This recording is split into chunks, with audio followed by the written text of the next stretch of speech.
PSSI sebagai organisasi yang bertanggung jawab mengelola sepak bola di Indonesia sudah ada sejak masa Hindia Belanda. Dari masa Hindia Belanda hingga saat ini, PSSI mengalami pasang surut yang disebabkan oleh berbagai faktor. Videoku kali ini merangkum perkembangan sepak bola di Indonesia dari lahirnya PSSI sebagai semangat perjuangan bangsa hingga saat ini. PSSI masa Hindia Belanda. Sepak bola di Indonesia diperkenalkan pada masa Hindia Belanda. Olahraga sepak bola mendapat perhatian dan diminati banyak orang. Dibuatlah perkumpulan klub sepak bola di Hindia Belanda. Rugby adalah klub pertama yang dibuat oleh orang-orang Belanda pada tahun 1894 di Batavia. Disusul klub Victory didirikan di Surabaya pada tahun 1896. Kemudian perkumpulan klub sepak bola pribumi pertama didirikan pada tahun 1908 di Solo dengan nama Romeo. Semakin berkembangnya sepak bola di Hindia Belanda, dibentuklah organisasi untuk mewadahi setiap kegiatan sepak bola khususnya di Jawa. Tahun 1919 di kalangan Eropa berdiri organisasi Netherlands Indies Football Bond atau NIVB. Anggota perkumpulan NIVB awalnya hanya orang Eropa aja. Lambat laun mulai masuklah pemain-pemain dari kalangan Tionghoa dan pribumi, walaupun hanya terbatas untuk pemain yang dinilai memiliki kemampuan lebih dalam bermain bola dan lokasi kerjanya yang berada di sekitar orang-orang Eropa. Perkumpulan sepak bola Tionghoa memiliki organisasi sendiri yang diberi nama Huanan Football Bond atau HNVB. Dibentuk dengan tujuan untuk mengatur penyelenggaraan pertandingan yang diikuti oleh klub-klub dari perkumpulan sepak bola Tionghoa. Berkembangnya sepak bola di Hindia Belanda menjadi perhatian khusus bagi kaum pergerakan untuk melaksanakan perjuangan tanpa menimbulkan kecurigaan Belanda. Dibentuklah organisasi Persatuan Sepak Bola yang anggotanya terdiri dari klub dan perserikatan di seluruh Indonesia. Konferensi pertama pada tanggal 19 April 1930 di Yogyakarta membentuk organisasi yang mewadahi kegiatan sepak bola. Diikuti oleh 7 perserikatan dari Pulau Jawa yaitu Jakarta, Bandung, Magelang, Madiun, Surabaya, Yogyakarta, dan Surakarta. Dalam konferensi ini ditetapkan nama organisasinya adalah Persatuan Sepak Raga Seluruh Indonesia yang disingkat PSSI. Insinyur Suratin Sosrosugondo sebagai ketua umum. Program pertama dimulai dengan penyelenggaraan kejuaraan antar kota pada bulan Mei 1931 di Surakarta. PSSI terus berjalan dengan misinya yang ganda, yakni membuktikan bahwa kaum pribumi mampu bermain sepak bola sebaik orang-orang Belanda, dan bahkan dengan itu mereka sekaligus menghimpun dan memperkuat semangat kebangsaan. Seiring berjalannya kompetisi yang diadakan, PSSI mulai berkembang. Namun NIVB tidak menyukai, kemudian mengeluarkan peraturan melarang para anggotanya untuk ikut dalam kejuaraan yang diadakan PSSI, melarang lapangannya dipakai oleh klub-klub pribumi, melarang klub sepak bola dan kelompok tertentu untuk bertanding dengan kelompok yang bernaung di bawah PSSI. Tahun 1935, NIVB pecah melahirkan organisasi baru yang diberi nama NIVU atau Netherlands Indies Football Union. NIVU mengajak PSSI untuk berunding dan mengadakan Gentleman's Agreement pada tahun 1937. Dalam persetujuan itu antara lain disepakati bahwa perserikatan anggota PSSI diperbolehkan bertanding dengan tim asing yang didatangkan oleh NIVU. Hindia Belanda pernah menjadi satu-satunya perwakilan benua Asia yang mengikuti Piala Dunia di tahun 1938 di Perancis setelah Jepang dan Amerika mengundurkan diri. Perwakilan yang dikirim adalah tim NIVU karena pimpinan PSSI menolak menggabungkan pemain antara NIVU dan PSSI serta bertanding di bawah bendera Hindia Belanda. PSSI masa pendudukan Jepang. Tahun 1942 Jepang mulai menduduki Indonesia. Di masa ini PSSI seolah mati. Seluruh aktivitas persepakbolaan Indonesia diatur oleh Tai Ikukai, yaitu organisasi bentukan Jepang yang mengelola seluruh kegiatan olahraga di Indonesia. Intensitas kompetisi sepak bola masa Jepang tidak semasif sebelumnya, karena Jepang mengutamakan olahraga untuk menguatkan pertahanan fisik dalam perang seperti naik kuda, bela diri, dan berjalan jauh. Tahun 1944, Tai Ikukai berganti nama menjadi Gelora atau Gerakan Olahraga untuk menarik simpati rakyat Indonesia. PSSI menjadi Gelora bagian sepak bola. PSSI setelah Indonesia merdeka. Pada Kongres Olahraga ketiga di Yogyakarta, tanggal 22 sampai 23 Desember 1949, Persatuan Olahraga Republik Indonesia disingkat PORI memberikan kewenangan kepada bagian sepak bola untuk kembali membentuk organisasi PSSI yang otonom.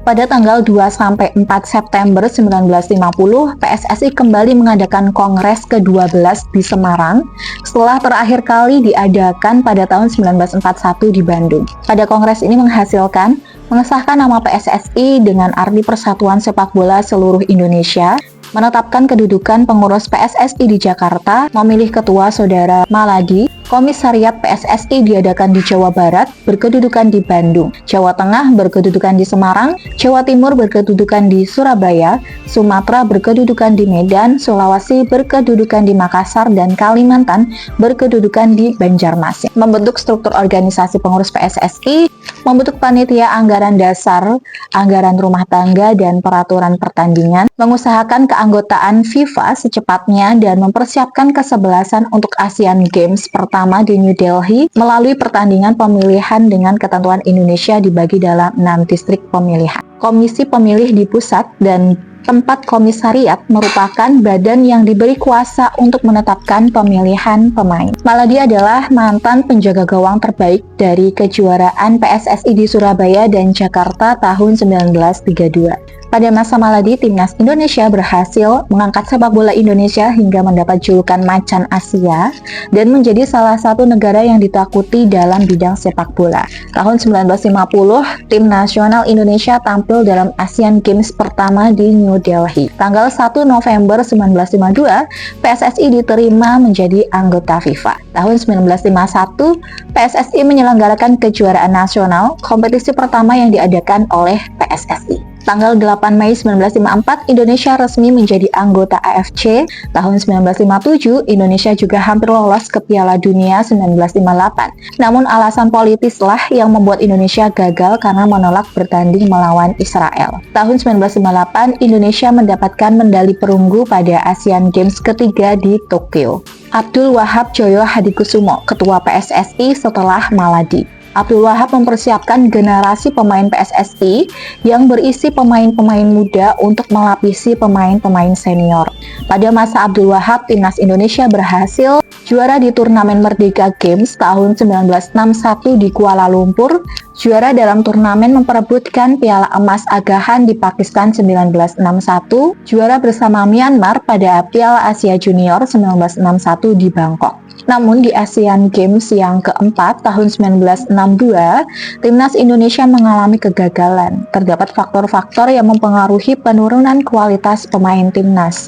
Pertama, adanya insiden Mato Angin Makassar tahun 1961 mengakibatkan iklim yang tidak kondusif di dunia persepakbolaan Indonesia saat menjelang persiapan tim nasional menghadapi Asian Games keempat. Kedua, dikeluarkannya pemain-pemain inti tim nasional Indonesia yang sedang dipersiapkan dalam menghadapi Asian Games keempat karena terlibat dalam insiden Senayan, yaitu skandal suap pada tahun 1962.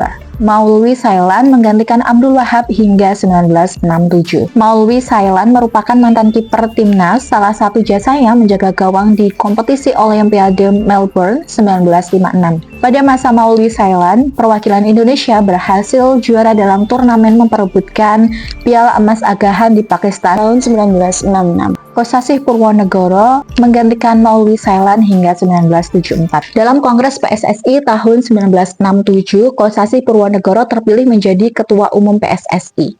Periode ini PSSI mengalami kesulitan dalam hal pendanaan yang kemudian meminta bantuan kepada Dr. Haji Ibnu Stutowo, Direktur Utama Pertamina. Pada masa Kosasih Purwonegoro, tim nasional Indonesia berhasil juara turnamen Merdeka 1969, juara Piala Raja 1968, juara Piala Pesta Sukan 1972, juara turnamen HUT Kota Jakarta pada tahun 1972. Setelah tahun 1972, Indonesia tidak pernah sekalipun meraih gelar juara, membuat pimpinan KONI Pusat sebagai penanggung jawab pembentukan kontingen Merah Putih memutuskan untuk tidak lagi memasukkan sepak bola dalam rombongan ke Asian Games 1974, Asian Games 1978, dan juga Asian Games 1982. Bardosono menggantikan Kosasih Purwanegoro hingga 1977. Pada masa kepemimpinan Bardosono dibantu Komarudin Pangabean, seorang yang dikenal pintar lobi dan juga nego, mendatangkan tim-tim tangguh dari luar negeri, mengadakan pertandingan-pertandingan uji coba untuk memberikan pelatihan dan pengalaman kepada para pemain tim nasional. Tim-tim kenamaan yang didatangkan seperti Ajax Amsterdam,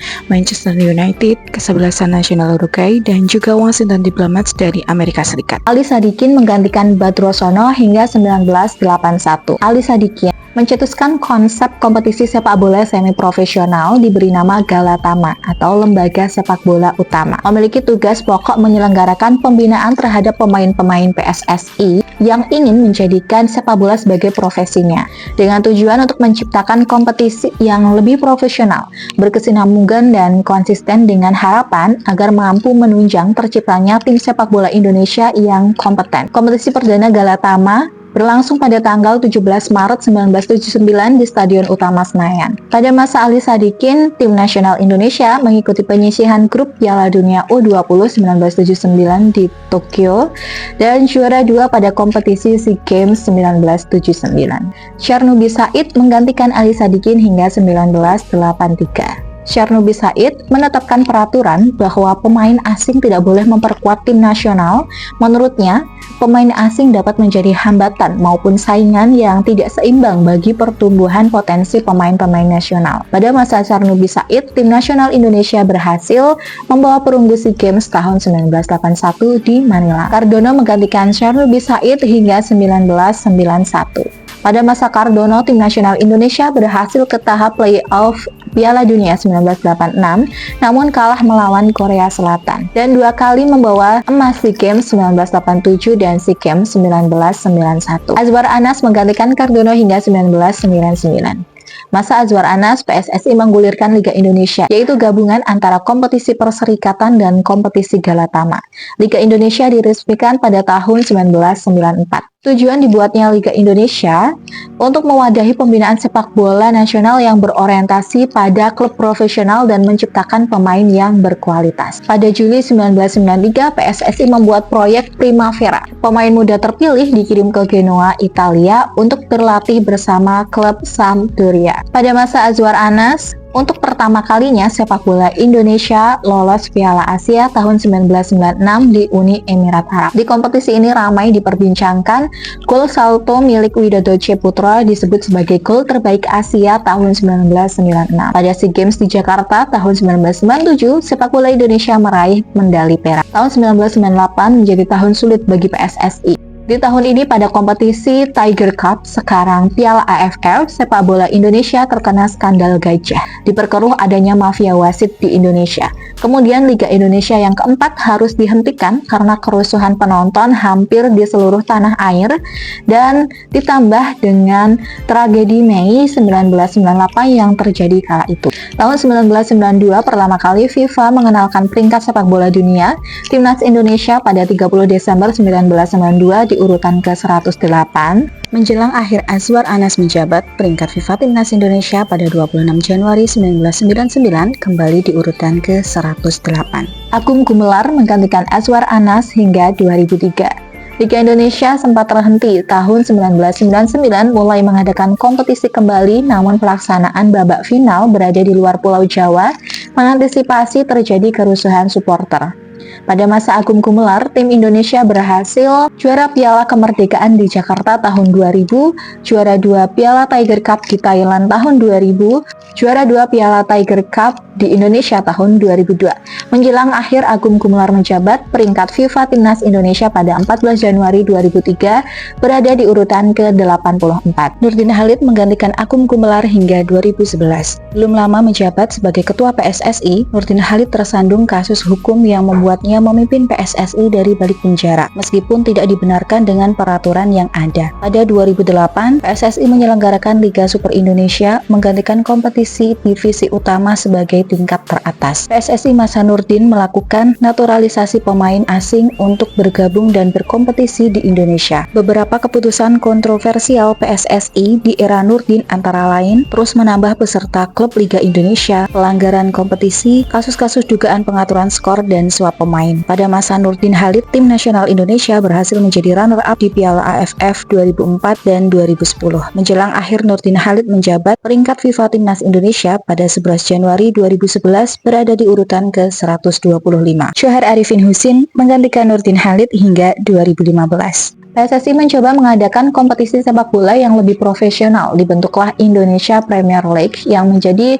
faktor munculnya dualisme di tubuh federasi, membuat Indonesia mempunyai dua kompetisi sepak bola. Kompetisi teratas Liga Indonesia terbagi antara Indonesian Premier League atau LPI dan Indonesian Super League atau ISL. Dalam periode ini, Indonesia juga mempunyai dua timnas, yaitu timnas yang diisi oleh para pemain LPI dan timnas yang diisi para pemain ISL. Pada Maret 2013, dualisme PSSI berakhir. Hasilnya, pada 2014 menjadi musim perdana bergabungnya dua kompetisi sepak bola Indonesia dalam Liga Super Indonesia yang baru.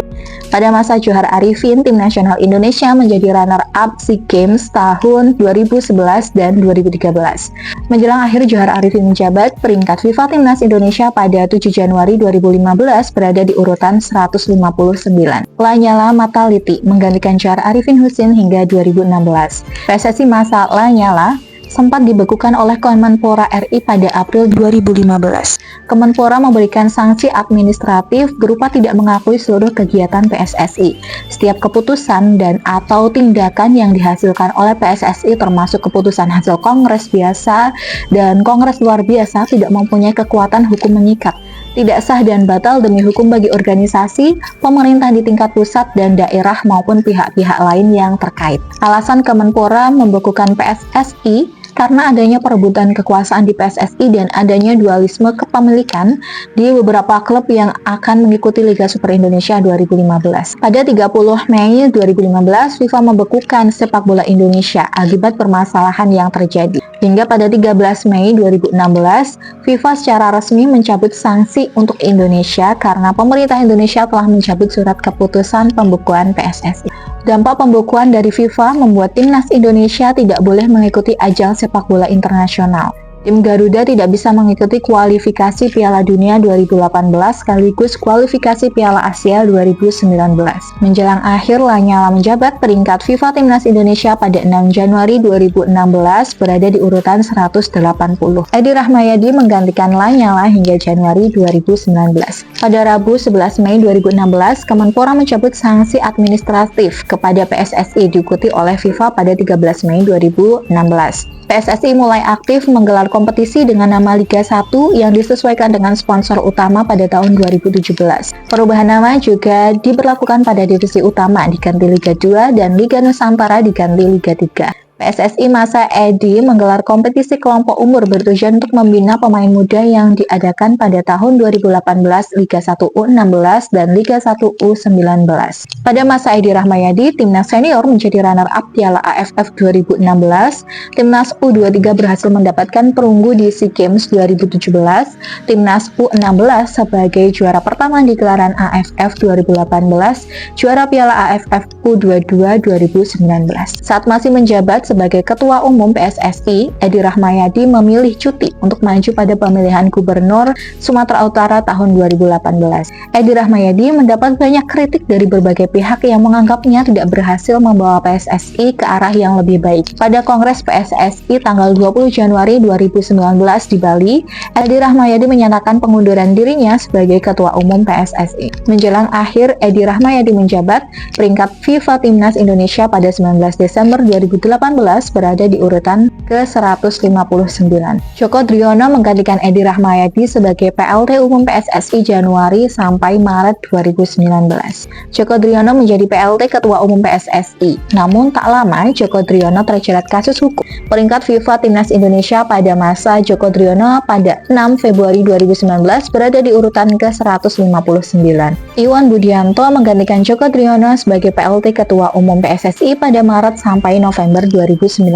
Peringkat FIFA Timnas Indonesia masa Iwan Budianto pada 23 Oktober 2019 berada di urutan ke-171. Moh Iriawan menggantikan kepengurusan sebelumnya hingga Februari 2023. PSSI harus berhadapan dengan pandemi COVID-19 yang memaksa sepak bola nasional dihentikan. Pada 1 Oktober 2022 terjadi tragedi berdarah di Stadion Kanjuruhan, Malang yang menewaskan 135 orang. Akibat tragedi tersebut, kompetisi sempat dihentikan. Sampai pada 5 Desember 2022, kompetisi Liga 1 dilanjutkan tanpa kehadiran penonton. Pada masa Moh Iriawan, tim nasional Indonesia lolos Piala Asia 2023, serta timnas U16 berhasil menjadi juara Piala AFF 2022. Menjelang akhir Moh Iriawan menjabat, peringkat FIFA Timnas Indonesia pada 21 Desember 2022 berada di urutan ke-151. Erick Thohir menggantikan Moh Iriawan dari Februari 2023. Pada Juni 2023, PSSI mendatangkan Argentina sebagai lawan timnas Indonesia pada agenda FIFA Matchday. PSSI mendirikan Yayasan Bakti Sepak Bola Indonesia bertujuan untuk membantu mantan pemain timnas Indonesia dalam hal kesehatan dan sosial, juga membantu menyiapkan jenjang karir pemain muda Indonesia. Pada masa Erick Thohir, tim nasional Indonesia berhasil meraih medali emas di Games 2023 di Kamboja. Timnas senior berhasil hingga 16 besar di Piala Asia 2023 Qatar. Timnas U23 berhasil menempati tempat keempat Piala Asia 2023 Qatar. Bersama dengan itu, PSSI memperlakukan kebijakan jeda kompetisi Liga 1 selama Piala Asia U23 demi menjaga timnas maupun masing-masing klub. Peringkat FIFA Timnas Indonesia masa Erick Thohir terbaru pada 3 April 2024 berada di urutan ke-134. Itu tadi rangkuman perkembangan sepak bola Indonesia dari lahirnya PSSI hingga saat ini. Kalau kamu mau menambahkan, melengkapi, atau mungkin meluruskan, boleh banget tulis di kolom komentar.